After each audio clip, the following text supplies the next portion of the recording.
Ms. Parker, hit that button. There you go. Thank you. Chairman Jordan, Ranking Member Plaskett, and members of the subcommittee, I would like to thank you for inviting me to come and respectfully speak to you today. The people of this country deserve the right to have faith in those sworn to protect. Faith is the foundation of hope, and hope can be restored through honest reflection of who we have become and who we could and should be. On September 11th of 2001, I was working for Merrill Lynch in the World Financial Center in New York City. I witnessed up close the horrific, deadly terrorist attacks on the adjacent World Trade Center. My colleagues and I evacuated our building and were led to safety thanks to the heroic efforts of NYPD officers. 2,977 souls were not as fortunate that day. As I watched the mayhem unfold to include people jumping to their deaths, I was shocked, heartbroken. I vowed to God that I would give back and serve this great nation. This vow led me to leave a multi-billion-dollar hedge fund in 2009 and apply to become an FBI special agent.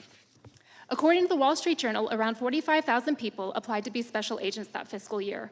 About 900 made the cut, and I was one of them. After 5 months of arduous training at the Academy in Quantico, I was a sworn-in special agent assigned to the Miami division.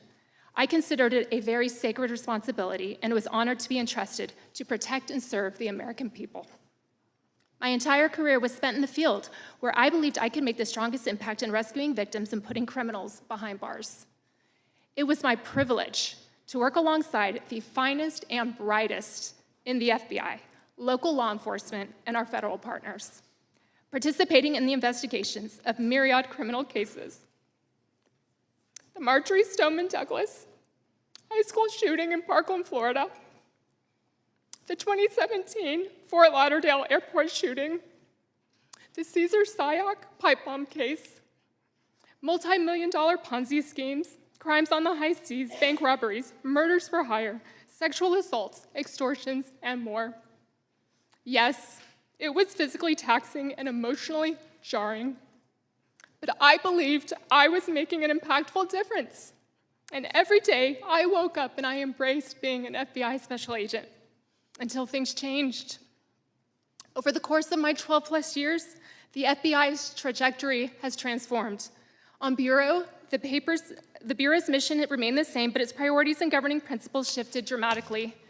The FBI became politically weaponized, starting from the top in Washington and trickling down to the field offices.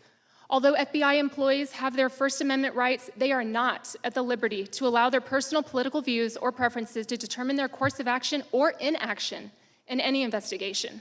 Lady Justice must remain blind. Those that do not uphold these responsibilities cause a negative ripple effect throughout the agency in the field. It's as if there became two FBIs. Americans see this, and it is destroying the Bureau's credibility, causing Americans to lose faith in the agency, and therefore the hardworking and highly ethical agents who still do the heavy lifting and pursue noble cases. It makes it very difficult for agents to do their job when the FBI loses the respect of the American people. There has also been a shift in recruiting practices, a lowering of the eligibility requirements, which is negatively impacting the agency's performance.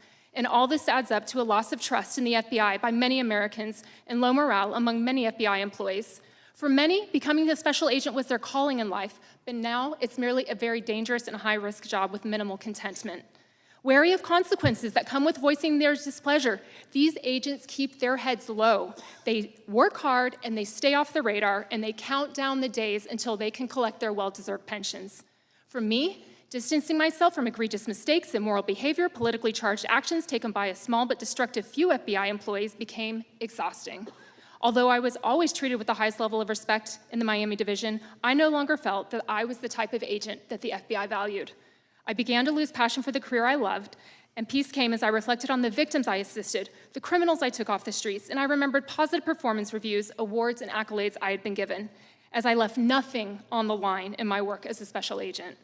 I held out as long as I could, hoping things would improve, but finally I knew it was time to go. So less than 4 months ago, of my own volition, I made the difficult decision and quietly walked away from the FBI with an exemplary and spotless record. I love the FBI I joined, and I have treasured memories working alongside remarkable people. I'm proud to have served with honor as a special agent.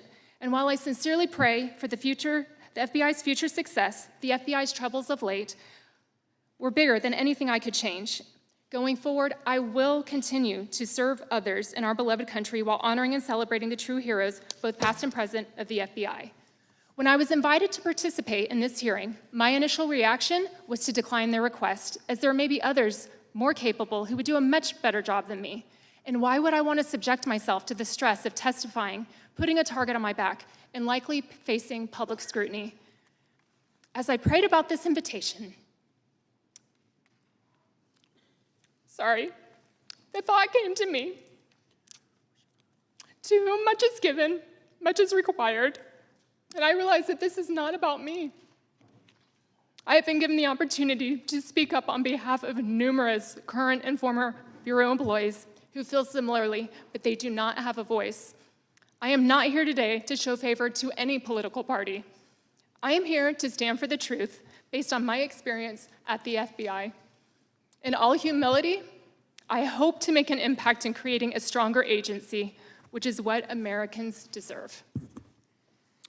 Thank you, Ms. Parker. Thank you for your service. We'll now proceed under the 5-minute rule with questions.